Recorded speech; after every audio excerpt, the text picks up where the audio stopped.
الحمدللہ رب العالمین والصلاة والسلام علی سید الانبیاء والمرسلین اما بعد اعوذ باللہ من الشیطان الرجیم بسم اللہ الرحمن الرحیم الم نشرح لک صدرک صدق اللہ العظیم اللہم صلی علی محمد وعلی آل محمد وبارک وسلم رب اشرح لی صدری ویسر لی امری واحلل عقدۃ من لسانی یفقہوا قولی واجعل لی وزیرا من اہلی آمین یا رب العالمین۔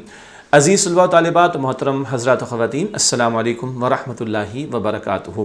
اللہ سبحانہ وتعالیٰ کی توفیق سے مطالعہ قرآن حکیم برائے طلباء و طالبات کا حصہ دوم آن لائن کورس کی شکل میں جاری ہے، اور آج ہماری کلاس نمبر 4 ہے، چوتھی کلاس ہے۔ آج ہماری لیسن پلان کی طرف چلتے ہیں۔ تو لیسن پلان کے مطابق چوتھی کلاس میں سورۃ الانشراح کا آج ہم انشاءاللہ مطالعہ کریں گے۔ سورہ انشراح کا شان نزول، اس کا تعارف، اس کا ترجمہ اور کچھ تشریح آیات کی اور علم و عمل کی باتیں، یہ سب کچھ ایک ہی نشست میں انشاءاللہ مکمل کریں گے۔ اور جو کتاب آپ کے پاس اس کا صفحہ نمبر 23 اور 24، بک 2 کا پیج نمبر 23-24 وہ آپ کے سامنے ہوگا، جس کا آج مطالعہ کر رہے ہیں سورۃ الانشراح۔ تو اس وضاحت کے بعد اب باقاعدہ ہم اپنے درس کا آغاز کرتے ہیں، اور آپ کے علم میں ہے کہ سب سے پہلے ہم ہمیشہ مقاصد مطالعہ آپ کے سامنے رکھتے ہیں، یعنی لرننگ آؤٹ کم۔ لیسن مکمل ہوگا تو کن کن باتوں کو ہم سمجھ سکیں گے انشاءاللہ تعالی۔ آئیے مقاصد مطالعہ کو سمجھتے ہیں۔ مندرجہ ذیل باتیں معلوم ہو جائیں۔ ان میں سے پہلی بات، اللہ سبحانہ وتعالی نے آپ صلی اللہ علیہ وآلہ وسلم کا سینہ مبارک کس چیز کے لیے کشادہ فرمایا؟ بڑا پیارا نقطہ۔ دوسرا نقطہ ہے، آپ صلی اللہ علیہ وآلہ وسلم سے کس بوجھ کے اتارنے کا ذکر فرمایا گیا؟ ایک بڑی بھاری ذمہ داری کا تعلق کے حوالے سے یہاں پر بات ہو رہی ہے، اس کے تعلق سے کلام ہے، تو کس بوجھ کے اتارنے کا ذکر فرمایا گیا یہ بھی ہم سمجھیں گے۔ تیسری بات، قوم کی جہالت پر آپ صلی اللہ علیہ وسلم کی کیا کیفیت ہوتی تھی؟ ان کو دیکھ کر کس طرح آپ کوڑن محسوس کرتے تھے؟ اس پر بھی کچھ بات ہوگی۔ نمبر 4، اللہ سبحانہ وتعالی نے آپ صلی اللہ علیہ وآلہ وسلم کے کام اور نام کو کیسے بلند فرمایا؟ یہ بات بھی ہمارے سامنے آئے گی۔ اسی طرح مقاصد مطالعہ میں اگلی بات، پانچویں بات ہے، مشکلات کے بارے میں آپ صلی اللہ علیہ وآلہ وسلم کے ذریعے امت کو کیا تسلی دی گئی ہے۔ چھٹی بات، فراغت کے اوقات میں کن اعمال کی تلقین کی گئی ہے؟ کچھ فرصت بندے کے پاس ہو تو کون سے اعمال کرنے چاہیے، یہ بھی آج ہم سمجھیں گے۔ ساتویں بات، نیکی کی دعوت دینے والوں کو کن باتوں کا خیال رکھنا چاہیے؟ نیکی کی تعلیم تو ہمیں دوسروں کو دینی، مگر یہ کام کرتے ہوئے میں کن باتوں کا خیال رکھنا چاہیے، یہ بات بھی سامنے آئے گی۔ اور آٹھویں اور آخری بات، آپ صلی اللہ علیہ وآلہ وسلم کو کن امور سے فراغت کے بعد دوسرے اعمال کا فرمایا گیا ہے، یعنی کن کاموں سے فارغ ہوں تو پھر دوسرے کچھ کام کریں۔ یہ بھی بڑا ایک دلچسپ نقطہ ہے جو تشریح میں انشاءاللہ ہمارے سامنے آئے گا۔ یہ تو ہو گئے مقاصد مطالعہ۔ آج کا لیسن جب مکمل ہوگا تو اتنی بہت ساری باتیں انشاءاللہ تعالی ہم سمجھ سکیں گے۔ اب آئیے ربط سورت، پچھلی سورت سورۃ الضحیٰ اور آج سورہ انشراح، ان دونوں صورتوں کا آپس میں تعلق کیا ہے، مضامین کے اعتبار سے ان میں کیا یکسانیت اور لنکیج ہے، تعلق ہے، اس کو سمجھتے ہیں۔ سورۃ الضحیٰ کا اختتام اس ارشاد پر ہوا کہ اپنے رب کی نعمت کا ذکر کیا کریں۔ اللہ سبحانہ وتعالی نے نبی کریم صلی اللہ علیہ وآلہ وسلم کی ذات مبارکہ پر بے انتہا نعمتوں اور فضل و کمال کا نزول فرمایا، جن میں سر فہرست 3 نعمتیں ہیں جن کا ذکر اس صورت میں کیا گیا۔ پچھلی صورت الضحیٰ میں کیا تھا؟ اللہ کی نعمت کا ذکر کریں۔ اب سورہ انشراح جو آج ہم سمجھ رہے ہیں، اس میں جو اللہ نے نعمتیں عطا فرمائیں ان میں سے 3 نعمتیں سر فہرست ہیں، ان کا بیان ہمارے سامنے آئے گا انشاءاللہ۔ وہ 3 نعمتیں کیا ہیں؟ نمبر 1، وحی حفظ کرنے، اسے سمجھنے، پھر اسے بیان کرنے کے لیے آپ صلی اللہ علیہ وآلہ وسلم کا سینہ مبارک کشادہ فرما دیا۔ تو کس کام کے لیے سینہ کشادہ کیا؟ وحی کا حفظ کرنا، وحی کا سمجھنا، پھر اس کا بیان کرنا حضور کے لیے آسان فرما دیا گیا۔ نمبر 2، پیغام نبوت کو من و عن، یہ ذرا مشکل الفاظ ہیں تو عربی کے ہم اردو میں استعمال کرتے ہیں، من و عن جیسا کہ وہ ہے، من و عن ایز اٹ از۔ پیغام نبوت کو من و عن یعنی بغیر کسی کمی بیشی کے لوگوں تک پہنچانے کی عظیم ذمہ داری آپ صلی اللہ علیہ وآلہ وسلم کے لیے آسان فرما دی۔ یہ وہ بڑا بھاری بوجھ تھا جو اتار دیا۔ اللہ نے کیا آسانی فرمائی؟ اللہ نے جو پیغام حضور علیہ السلام کو عطا فرمایا، اس پیغام کا دوسروں تک پہنچانا آسان کر دیا گیا۔ تیسری نعمت، اللہ سبحانہ و تعالی نے آپ صلی اللہ علیہ وسلم کے نام اور کام کو ہمیشہ کے لیے سربلند فرما دیا۔ تشریح بعد میں آئے گی۔ یہ تیسری نعمت ہے کہ آپ کے نام اور کام کو اللہ سبحانہ و تعالیٰ نے سربلند فرما دیا۔ یہ تو ربط صورت کے حوالے سے کچھ بات ہمارے سامنے آ گئی۔ اگلی بات آپ کو معلوم ہے کہ ہم شان نزول اور تعارف سمجھتے ہیں۔ ریولیشن کا بیک گراؤنڈ کیا ہے، یہ صورت کس پس منظر میں نازل ہوئی، اس کو شان نزول کے تحت سمجھتے ہیں، اور صورت کے کچھ مضامین کا تجزیہ اور جائزہ وہ تعارف کے ذیل میں ہمارے سامنے آتا ہے۔ چلتے ہیں۔ یہ صورت نبی کریم صلی اللہ علیہ وآلہ وسلم پر مکی زندگی کے بالکل ابتدائی دور میں سورۃ الضحیٰ کے بعد نازل ہوئی۔ اس صورت میں اللہ سبحانہ و تعالیٰ نے اپنے حبیب کریم صلی اللہ علیہ وآلہ وسلم سے خصوصی خطاب فرمایا ہے۔ آپ صلی اللہ علیہ وسلم کی عزت و عظمت کا ذکر فرما کر آپ صلی اللہ علیہ وآلہ وسلم کی دلجوئی اور تسلی فرمائی گئی ہے۔ سورۃ الضحیٰ کی طرح اس صورت میں بھی آپ صلی اللہ علیہ وآلہ وسلم پر اللہ سبحانہ وتعالیٰ کے فضل و احسان کا ذکر کیا گیا ہے۔ تو حضور علیہ السلام پر اول مکی دور کے اول دور میں یہ صورت نازل ہوئی۔ خصوصی خطاب، آپ کی عزت اور عظمت کا تذکرہ، آپ کی دلجوئی اور تسلی کا بیان، اور آپ پر اللہ کے فضل و احسان کا بھی ذکر کیا گیا ہے۔ مزید آگے چلتے، ابتدائی آیات میں آپ صلی اللہ علیہ وآلہ وسلم پر اللہ سبحانہ وتعالیٰ کی جانب سے عطا کی جانے والی 3 بڑی نعمتوں کا بیان ہے۔ ایک یہ کہ اللہ سبحانہ وتعالیٰ نے آپ صلی اللہ علیہ وآلہ وسلم کے سینہ مبارک کو علم و حکمت، ہدایت اور نبوت کی عظیم ذمہ داریاں سنبھالنے کے لیے کشادہ فرمایا، سینے کو کشادہ فرما دیا۔ دوسرا یہ کہ اپنی قوم کو جہالت، ظلم و زیادتی اور شرک کرتا دیکھ کر آپ صلی اللہ علیہ وسلم پر رنج و غم کا جو بوجھ پڑ رہا تھا، اللہ سبحانہ وتعالیٰ نے اس بوجھ کو دور فرمایا۔ جو قوم شرک میں مبتلا تھی، ظلم و زیادتی کے کاموں میں مبتلا تھی، ان کو دیکھ کر حضور کو کڑن ہوتی تھی، غم ہوتا تھا۔ اللہ نے اس بوجھ کو دور کر دیا، اس رنج کو دور کر دیا۔ ہدایت کا سامان کیا جا رہا ہے، وہی عطا ہو رہی ہے تاکہ شرک کے اندھیرے اور گمراہی کی تاریکیاں دور ہو جائیں۔ تیسرا یہ کہ آپ صلی اللہ علیہ وسلم کے ذکر مبارک کو اللہ سبحانہ وتعالیٰ نے خوب بلند فرمایا۔ یہ تیسری نعمت کا یہاں پر بیان ہے۔ کیا مطلب بلند فرمانے سے؟ آگے لکھا ہے یعنی اب اللہ سبحانہ وتعالیٰ کے مبارک نام کے ساتھ ابد تک، ابد ہمیشہ تک، ہمیشہ کے لیے، ایک ہوتا ازل شروع سے، ایک ہوتا ابد ہمیشہ تک۔ تو ابد کا مطلب ہمیشہ تک کے لیے، یعنی اب اللہ سبحانہ وتعالیٰ کے مبارک نام کے ساتھ ابد تک آپ صلی اللہ علیہ وسلم کا مبارک نام بھی لیا جاتا رہے گا، جیسے کہ کلمے لا الہ الا اللہ محمد رسول اللہ، اذان اور نماز وغیرہ میں لیا جاتا ہے۔ اذان میں اللہ اکبر، اشہد ان لا الہ الا اللہ، اشہد ان محمد رسول اللہ۔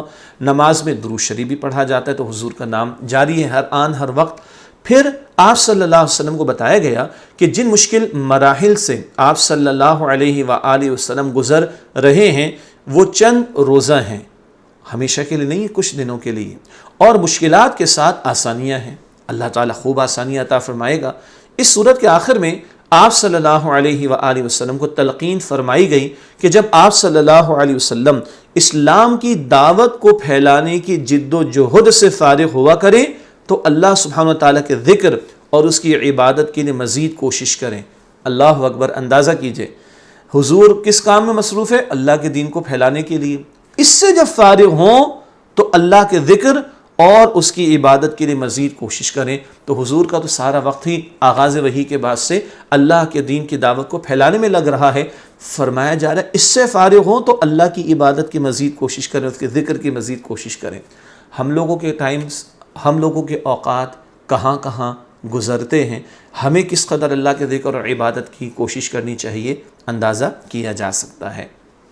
اب آئیے اس شان نزول و تعارف کے بعد باقاعدہ آج کے درس کی طرف چلتے ہیں۔ سورۃ الانشراح اس کی تلاوت بھی کرتے ہیں اور اس کا پھر ترجمہ بھی آپ کے سامنے رکھیں گے ہمیشہ کی طرح انشاءاللہ۔ اعوذ باللہ من الشیطان الرجیم، بسم اللہ الرحمن الرحیم۔ الم نشرح لک صدرک وَوَضَعْنَا عَنْكَ وِزْرَكَ الَّذِي أَنْقَضَ ظَهْرَكَ وَرَفَعْنَا لَكَ ذِكْرَكَ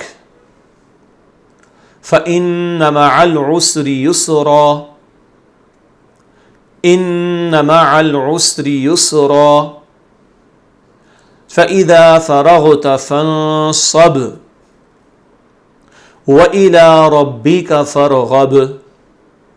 ماشاءاللہ، تھوڑا تھوڑا وقفہ میں اس لیے دے رہا ہوں کہ ایک ایک دفعہ تو آپ بھی ہمارے ساتھ دہرا لیں، باقی تجوید کو درست کرنے کی کوشش ہمیں علیحدہ سے بھرپور کرنی چاہیے۔ اب آئیے ایک مرتبہ پھر متن پڑھیں گے، یعنی قرآن کا ٹیکسٹ اور پھر ترجمہ۔ أَلَمْ نَشْرَحْ لَكَ صَدْرَكَ، اس کا مفہوم ترجمہ، کیا ہم نے آپ صلی اللہ علیہ وآلہ وسلم کی خاطر آپ صلی اللہ علیہ وآلہ وسلم کا سینہ کشادہ نہیں فرما دیا؟ وَوَضَعْنَا عَنْكَ وِزْرَكَ، اور ہم نے آپ صلی اللہ علیہ وسلم سے آپ صلی اللہ علیہ وآلہ وسلم کا وہ بوجھ اتار دیا، الَّذِي أَنْقَضَ ظَهْرَكَ، جس نے آپ صلی اللہ علیہ وسلم کی کمر جھکا دی تھی، وَرَفَعْنَا لَكَ ذِكْرَكَ، اور ہم نے آپ صلی اللہ علیہ وسلم کی خاطر آپ صلی اللہ علیہ وآلہ وسلم کا ذکر بلند فرما دیا۔ فَإِنَّ مَعَ الْعُسْرِ يُسْرًا، تو بے شک ہر مشکل کے ساتھ آسانی ہے۔ إِنَّ مَعَ الْعُسْرِ يُسْرًا، بے شک ہر مشکل کے ساتھ آسانی ہے۔ فَإِذَا فَرَغْتَ فَانصَبْ، تو جب آپ صلی اللہ علیہ وآلہ وسلم تبلیغ کی ذمہ داری سے فارغ ہو جایا کریں تو عبادت میں محنت فرمائیں۔ وَإِلَىٰ رَبِّكَ فَارْغَب، اور اپنے رب کی طرف راغب ہو جائیں۔ اب ایک مرتبہ صرف میں آپ کے سامنے ترجمہ پڑھ رہا ہوں۔ کیا ہم نے آپ صلی اللہ علیہ وآلہ وسلم کی خاطر آپ صلی اللہ علیہ وآلہ وسلم کا سینہ کشادہ نہیں فرما دیا، اور ہم نے آپ صلی اللہ علیہ وسلم سے آپ صلی اللہ علیہ وآلہ وسلم کا وہ بوجھ اتار دیا جس نے آپ صلی اللہ علیہ وآلہ وسلم کی کمر جھکا دی تھی، اور ہم نے آپ صلی اللہ علیہ وآلہ وسلم کی خاطر آپ صلی اللہ علیہ وآلہ وسلم کا ذکر بلند فرما دیا، تو بے شک ہر مشکل کے ساتھ آسانی ہے، بے شک ہر مشکل کے ساتھ آسانی ہے۔ تو جب آپ صلی اللہ علیہ وسلم تبلیغ کی ذمہ داری سے فارغ ہو جایا کریں تو عبادت میں محنت فرمائیں اور اپنے رب کی طرف راغب ہو جائیں۔ یہ الحمدللہ سورہ انشراح کا ترجمہ مکمل ہوا۔ اب آپ کے علم ہے کہ ایک ایک آیت کی مختصر تشریح آپ کے سامنے رکھیں گے انشاءاللہ۔ کچھ باتیں تعارف میں اور شان نزول میں ہمارے سامنے آ چکی ہیں، ان کا بھی فائدہ ہمیں ہوگا جب ان آیات کے ترجمے کو مختصر تشریح کے ساتھ انشاءاللہ ہم سمجھیں گے۔ سب سے پہلے آیت نمبر 1، أَلَمْ نَشْرَحْ لَكَ صَدْرَكَ، کیا ہم نے آپ صلی اللہ علیہ وآلہ وسلم کی خاطر آپ صلی اللہ علیہ وآلہ وسلم کا سینہ کشادہ نہیں فرما دیا؟ تشریح کی طرف چلتے ہیں۔ نبی کریم صلی اللہ علیہ وآلہ وسلم پر اللہ سبحانہ وتعالیٰ کی نعمت کا بیان، تین بڑی عظیم نعمتوں کا بیان ہے۔ پہلی نعمت کیا ہے؟ آپ صلی اللہ علیہ وسلم کے سینہ مبارک کو کشادہ فرمایا۔ اللہ سبحانہ وتعالیٰ نے سینہ مبارک کشادہ فرما دیا۔ وحی کا نزول آسان، وحی کا حفظ کرنا یاد کرنا آسان، وحی کا سمجھنا آسان، وحی کا بیان کر دینا آسان، یہ سب کچھ کیا ہے؟ سینہ مبارک آپ کا کشادہ کر دیا وحی کے حفظ کرنے کے لیے، وحی کے سمجھنے کے لیے، وحی کو بیان کرنے کے لیے، دوسروں تک پہنچانے کے لیے۔ دوسری آیت ہے، بلکہ اسی آیت میں مزید آگے اللہ سبحانہ وتعالیٰ کا آپ صلی اللہ علیہ وسلم کے سینہ مبارک کو کشادہ فرمانا، علم و حکمت، نور معارفت اور ہدایت و نبوت کی عظیم ذمہ داریوں کو سنبھالنے اور ان کی ادائیگی کے لیے وسیع حوصلہ پیدا ہو جانا، یہ بھی سینے کو کشادہ کر دینا، اس کی تشریح ہے۔ علم اور حکمت تو آسان بات ہے، نور معرفت اللہ سبحانہ وتعالیٰ کا تعارف حاصل ہو جانا، اور ہدایت اور نبوت یہ بھی آسان الفاظ ہیں۔ ان سب باتوں کی عظیم ذمہ داریوں کو، یعنی اللہ کا تعارف لوگوں کے سامنے پیش ہو، وحی کی تعلیم لوگوں تک پہنچے، نبوت کی جو ذمہ داری ہے، اللہ کے پیغام کو پہنچانے کی ذمہ داری ہے، اس کا ادا کرنا آسان ہو جائے، اس کے لیے وسیع حوصلہ ضروری تھا جو اللہ نے نبی صلی اللہ علیہ وسلم کو عطا فرمایا۔ تو یہ حوصلہ جو وسیع طور پر عطا ہوا، اس کو بھی کشادہ کر دیا جانا سینے کا، اس کی تشریح کے طور پر سمجھنا چاہیے۔ علمی بات یہ ہمارے لیے ہے، نیک کاموں میں دل لگنا اللہ تعالیٰ کی توفیق سے ہوتا ہے۔ اللہ تعالیٰ ہی نیکی پر قائم رہنے اور برائی سے بچتے رہنے کی ہمت عطا فرماتا ہے۔ یہ ہمارے لیے تو اب اللہ سے ہمیں توفیق مانگنی چاہیے، اے اللہ مجھے نیکیوں میں آگے بڑھا دے، اے اللہ مجھے بدی سے بچنے کا حوصلہ عطا فرما دے۔ یہ نقطہ ہم لوگوں کے سمجھنے کے لیے۔ دوسری آیت ہے وَوَضَعْنَا عَنْكَ وِزْرَكَ، ترجمہ، اور ہم نے آپ صلی اللہ علیہ وآلہ وسلم سے آپ صلی اللہ علیہ وآلہ وسلم کا وہ بوجھ اتار دیا۔ یہ آیت نمبر 2 ہے۔ نبی کریم صلی اللہ علیہ وآلہ وسلم پر اللہ سبحانہ و تعالیٰ کی مزید نعمت کا بیان، اور وہ کیا ہے؟ آپ صلی اللہ علیہ وآلہ وسلم سے آپ کا بوجھ اتار دیا۔ یہ دوسری نعمت کا بیان۔ بوجھ سے کیا مراد ہے؟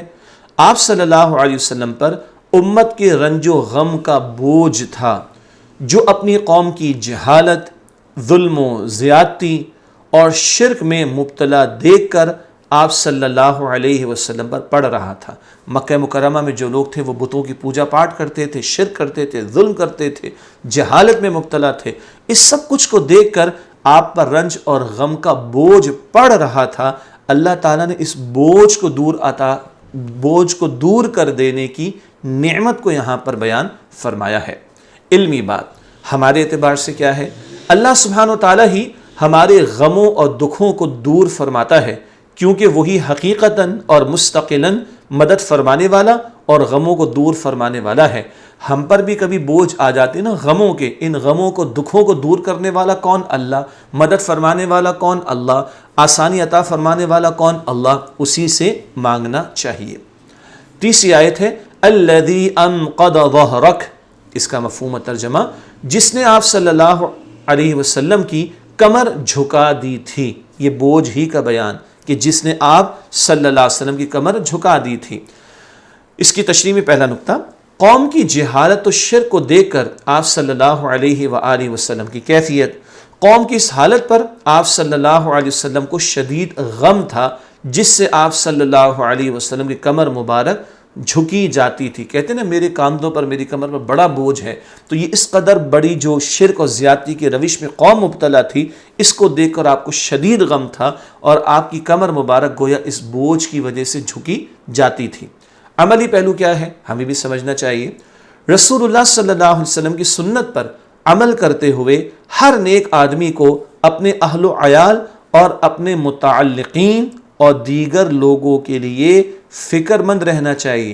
جیسے حضور دوسروں کو دیکھ کر غمزدہ ہو رہے تھے، فکر کر رہے تھے، ہمیں بھی نیک آدمیوں کو، ہم سب کو اپنے اہل و عیال، اپنے متعلقین اور دیگر لوگوں کے لیے فکر مند رہنا چاہیے، اور ان کو نیکی کی طرف راغب کرنے کے لیے ہمیشہ کوشاں رہنا چاہیے۔ کوشاں رہنے سے مراد کوشش کرنا، کوشش کرنا۔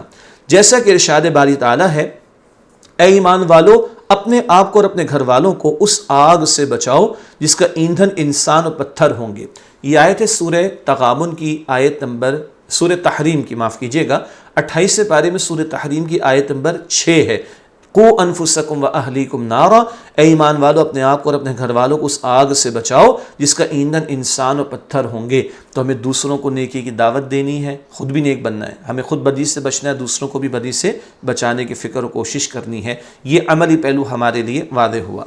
چوتھی آیت ہے وَرَفَعْنَا لَكَ ذِكْرَكَ، اس کا ترجمہ، اور ہم نے آپ صلی اللہ علیہ وسلم کی خاطر آپ صلی اللہ علیہ وآلہ وسلم کا ذکر بلند فرما دیا۔ بہت مشہور یہ آیت ہے۔ تشریح کی طرف چلتے ہیں۔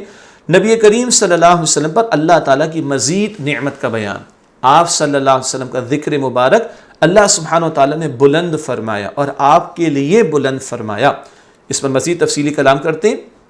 اللہ سبحانہ و تعالیٰ کا آپ صلی اللہ علیہ وسلم کے ذکر مبارک کو بلند فرمانا، اللہ سبحانہ و تعالیٰ نے اپنے نام کے ساتھ آپ صلی اللہ علیہ وسلم کا نام جاری فرمایا، جیسے کلمہ، اذان، نماز وغیرہ میں یہ ذکر پہلے بھی آیا۔ عجیب شان ہے، ہر وقت زمین پر کہیں سورج طلوع ہو رہا ہے تو اس سے پہلے فجر کی نماز، اور ہر وقت کہیں سورج غروب ہو رہا ہے تو اس کے فوراً بعد مغرب کی نماز، ہر وقت اذان بلند ہو رہی ہے، اقامت کہیں جاری، نماز ادا ہو رہی ہے، ہر وقت اللہ کا ذکر ہو رہا ہے، ہر وقت اللہ کے پیارے رسول علیہ الصلوۃ والسلام کا بھی ذکر جاری و ساری ہے۔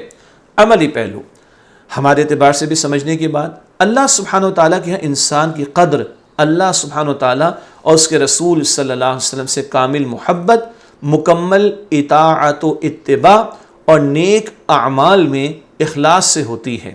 کسی کی قدر اللہ کے کب ہوگی؟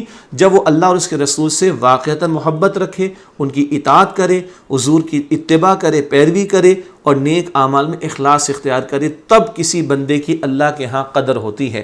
آگے لکھا ہے ہمیں چاہیے کہ اللہ سبحانہ و تعالیٰ اور اس کے رسول صلی اللہ علیہ وآلہ وسلم سے محبت اور ان کی اطاعت و اتباع کرتے ہوئے انتہائی اخلاص سے نیک کاموں میں پہل کریں، آگے بڑھ کر نیکی اختیار کریں۔ اللہ ہم سب کو اس کی توفیق عطا فرمائے، تو انشاءاللہ ہمارا بھی اللہ کی نگاہوں میں رتبہ بلند ہوگا۔ پانچویں بات، بلکہ پانچویں آیت، فَإِنَّ مَعَ الْعُسْرِ يُسْرًا، ترجمہ، تو بے شک ہر مشکل کے ساتھ آسانی ہے۔ تشریح کی طرف چلتے ہیں۔ اللہ سبحانہ تعالیٰ کی طرف سے آپ صلی اللہ علیہ وآلہ وسلم کو خوشخبری، مشکل کے بعد آسانی ہے۔ جن تکالیف سے آپ صلی اللہ علیہ وسلم اور آپ صلی اللہ علیہ وسلم کے ماننے والے گزر رہے ہیں، یہ ختم ہو جائیں گی اور عزت و خوشحالی کا دور شروع ہوگا۔ یہ وقتی مشکلات ہیں، لیکن اللہ تسلی عطا فرما رہا ہے کہ مشکل کے ساتھ آسانی، مشکلات تو آئیں گی مگر ساتھ ان کے آسانیاں بھی آئیں گی۔ تو آپ صلی اللہ علیہ وسلم اور آپ کے پیارے صحابہ جن مشکلات سے گزر رہے تھے، اللہ تسلی عطا فرما رہا ہے کہ یہ ختم ہو جائیں گی اور عزت و خوشحالی کا دور شروع ہوگا۔ اگلی آیت بالکل الفاظ کو دہرایا گیا، آیت نمبر 6، ان مع العسر یسرا، بے شک ہر مشکل کے ساتھ آسانی ہے۔ مشکل کے بعد آسانی کی خوشخبری کو دہرانے کی وجہ کیوں یہ آیت کریمہ کے الفاظ دہرائے گئے؟ تاکہ حضور صلی اللہ علیہ وسلم کو تسلی دے دی جائے کہ جن سخت حالات سے آپ صلی اللہ علیہ وسلم گزر رہے ہیں یہ زیادہ دیر رہنے والے نہیں، اور آپ کے ذریعے صحابہ کرام کو تسلی ہے کہ وقتی طور پر یہ مشکلات ہیں، یہ زیادہ دیر رہنے والی نہیں۔ تو یہ تسلی اللہ تعالیٰ نے بار بار دی ہے اور دہرایا گیا ہے اس بات کو اس مقام پر۔ آیت نمبر 7، فَإِذَا فَرَغْتَ فَانصَبْ، ترجمہ، تو جب آپ صلی اللہ علیہ وآلہ وسلم تبلیغ کی ذمہ داری سے فارغ ہو جایا کریں تو عبادت میں محنت فرمائیں۔ اللہ اکبر، غور کیجئے، ابھی اس کو سمجھتے ہیں انشاءاللہ۔ اللہ سبحانہ و تعالیٰ کی طرف سے نبی کریم صلی اللہ علیہ وسلم کو رغبت یعنی متوجہ کرنا، شوق دلانا، ذوق دلانا، جب آپ صلی اللہ علیہ وآلہ وسلم فارغ ہوں تو رب کی عبادت میں مشغول ہو جائیں۔ حضور کہاں مشغول تھے؟ اللہ کے دین کی دعوت کے عمل میں۔ اس کے بعد فارغ ہوں تو رب کی عبادت میں مشغول ہو جائیں، یعنی اللہ سے ایک ذاتی تعلق قائم کرنے کی طرف توجہ دلائی جا رہی ہے اور حضور کے ذریعے امت کو یہ تعلیم عطا ہو رہی ہے۔ یہاں فراغت سے کیا مراد ہے؟ جب آپ صلی اللہ علیہ وآلہ وسلم دعوت و تبلیغ اور اسلام قبول کرنے والے اپنے ساتھیوں کی تعلیم و تربیت سے فارغ ہوں تو پھر خلوت میں، خلوت کہتے ہیں تنہائی کو، ایک ہوتا ہے جلوت اردو میں، ایک ہوتا ہے خلوت۔ جلوت لوگوں کے سامنے، لوگوں کی موجودگی میں، خلوت تنہائی میں، اکیلے میں، اس کی بات ہو رہی۔ تو پھر خلوت میں اللہ سبحانہ و تعالیٰ کی عبادت میں مصروف ہو جائیں۔ سبحان اللہ، دین کی تعلیم ہو رہی ہے، دین کی ترویج ہو رہی ہے، دین کی دعوت حضور دے رہے ہیں، اپنے پیارے صحابہ کی تربیت ہو رہی ہے، اتنے عظیم کام ہو رہے ہیں۔ اس کے بعد اب تنہائی میں اللہ سے لو لگانا، خاص طور پر رات کا قیام جس کو تہجد کی نماز کہتے ہیں، اللہ کے سامنے رونا گڑ گڑانا، اس کی طرف توجہ دلائی گئی ہے۔ علمی بات ہمارے لیے بھی ایک نقطہ ہے، اگرچہ خلق کو سمجھانا، خلق مخلوق کو کہتے ہیں، ہم سب کون ہیں؟ اللہ کی مخلوق ہیں۔ اگرچہ خلق کو سمجھانا اور نصیحت کرنا آپ صلی اللہ علیہ وآلہ وسلم کی اعلیٰ ترین عبادت تھی، لوگوں کو اللہ سے جوڑنا بہت بڑا نیکی کا عمل ہے، عبادت کا کام ہے، لیکن بہرحال اس میں ایک واسطہ مخلوق کا رہتا ہے۔ بڑا دل سے سننے والا ایک نقطہ ہے کہ مخلوق کو دین کی تعلیم دینا بڑی اہم بات ہے، نیکی کا عمل ہے، عبادت کا عمل ہے، لیکن بندے سے تعلق ہو گیا نا، یا بندے کا بندوں کے ساتھ تعلق، تو یہ ایک واسطہ مخلوق کا درمیان میں رہتا تھا۔ مطلوب یہ کہ بلا واسطہ مخلوق اور براہ راست بھی رب کی عبادت کی طرف متوجہ ہونا چاہیے، وہ خاص اعمال جو خالص اللہ کے لیے ہوں، اور وہ خاص عبادت کے طریقے جو اللہ کے لیے مخصوص ہیں، جس میں مخلوق کا کوئی دخل یا ان سے کوئی رابطہ نہ ہو، ان کی طرف توجہ، جیسے کہ نماز ہے، ذکر ہے، رات کا قیام ہے، تہجد کی نماز ہے، اس کی طرف توجہ دلائی گئی۔ اندازہ کریں حضور صلی اللہ علیہ وسلم سے بڑھ کر نیک کون ہوگا؟ آپ صلی اللہ علیہ وسلم سے بڑھ کر دعوت و تبلیغ کا کام کرنے والا کون ہوگا؟ مگر ان مصروفیات کے بعد کہا جا رہا ہے تنہائی میں اللہ سے لو لگائیے۔ تو ہم لوگ ہیں تو امت ہی، مگر کس قدر اور کاموں میں اور پتہ نہیں کہاں کہاں مصروف ہو جاتے ہیں. ہمیں کس قدر اللہ کی طرف لو لگانی چاہیے اندازہ کیا جا سکتا ہے. آخری آیت ہے آیت نمبر 8، وَإِلَىٰ رَبِّكَ فَارْغَب، اور اپنے رب کی طرف راغب ہو جائیں. تشریح کی طرف چلتے ہیں. اللہ تعالیٰ کی طرف سے نبی کریم صلی اللہ علیہ وسلم کو مزید ترغیب. وہ کیا ترغیب ہے؟ اپنے رب کی طرف رغبت کرنے کی، رب سے لو لگانے کی، رب سے رابطہ قائم کرنے کی، رب سے تعلق بڑھانے کی توجہ دلائی گئی ہے. یہ تو ہم نے اللہ کے فضل و کرم سے آج سورہ انشراح کا مطالعہ مکمل کیا. ایک اہم نقطہ آخر میں پھر آ گیا. دعوت کا کام بھی، تبلیغ کا کام بھی، نیکی کی دعوت بھی، یہ بندوں سے رابطہ ہوا. خالق سے بھی رابطہ رہے، تنہائی میں بھی رب کو یاد کرتے رہیں. اللہ ہم سب کو اس کی توفیق عطا فرمائے. سورہ انشراح کا بیان مکمل ہوا ترجمہ و تشریح کے ساتھ، اور آپ کے علم کے آخر میں علم و عمل کی باتیں ہم سمجھتے ہیں، جن میں کچھ ہمارے لیے عملی ہدایات اور رہنمائی کا سامان بھی ہوتا ہے. آئیے سورہ انشراح کے مطالعے کے بعد اب علم و عمل کی باتیں، ان کا مطالعہ کریں. نمبر 1، اللہ سبحانہ و تعالیٰ نے آپ صلی اللہ علیہ وآلہ وسلم کے سینہ مبارک کو علم و حکمت اور نور معرفت کے لیے کشادہ فرمایا. وحی کا نزول آپ کے لیے آسان، رب کی معرفت کا حصول آسان. سبحان اللہ. نمبر 2، اللہ سبحانہ و تعالیٰ، اچھا پہلی بات پہلی آیت کے ذیل میں ہم نے سمجھی ہے. دوسری بات علم و عمل کی باتیں ان کے حوالے سے. اللہ سبحانہ و تعالیٰ نے آپ صلی اللہ علیہ وآلہ وسلم کو نبوت و رسالت کے فرائض کی ادائیگی کے لیے بڑا وسیع حوصلہ عطا فرمایا. یہ بھی سورہ انشراح کی آیت نمبر 1، جو اتنا بڑا ذمہ داری کا کام ہے دعوت و تبلیغ کا، اس کے لیے استقامت چاہیے، بڑا حوصلہ چاہیے. اللہ نے آپ کا سینہ مبارک کشادہ فرما دیا اس کام کے لیے.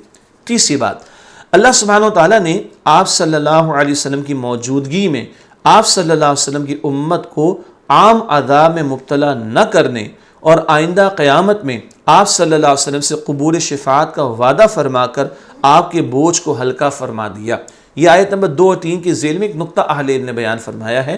اصل بات تو ہے کہ آپ کا بوجھ ہلکا ہو گیا، لوگوں کو دیکھ کر آپ پریشان ہوتے، کل یہ عذاب میں مبتلا نہ ہو جائیں. تو اللہ تعالیٰ نے حضور علیہ السلام کی امت کو عام عذاب سے محفوظ فرما دیا. پچھلی امتوں پر تو عذاب بھی آ جایا کرتا تھا، اور کل شفاعت کا حق حضور کو عطا ہوگا. اس سے آپ کی جو کڑن تھی، اس بوجھ کو اللہ تعالیٰ نے کم اور ہلکا فرما دیا. یہ سورہ انشراح کی آیت نمبر 2 اور 3 کی روشنی میں نقطہ ہوا. چوتھی بات، رسول اللہ صلی اللہ علیہ وسلم ہمیشہ اپنی امت کے لیے فکر مند اور اس کی بھلائی کے بہت زیادہ چاہنے والے تھے. یہ بات بھی سورہ انشراح کی آیت نمبر 2 اور 3 سے ہمارے سامنے آتی ہے. شفقت اور محبت حضور کی بہت ہے اپنی امت کے لیے. پانچویں بات، اللہ سبحانہ و تعالیٰ کے نزدیک رسول اللہ صلی اللہ علیہ وآلہ وسلم کا خاص مقام محبوبیت ہے.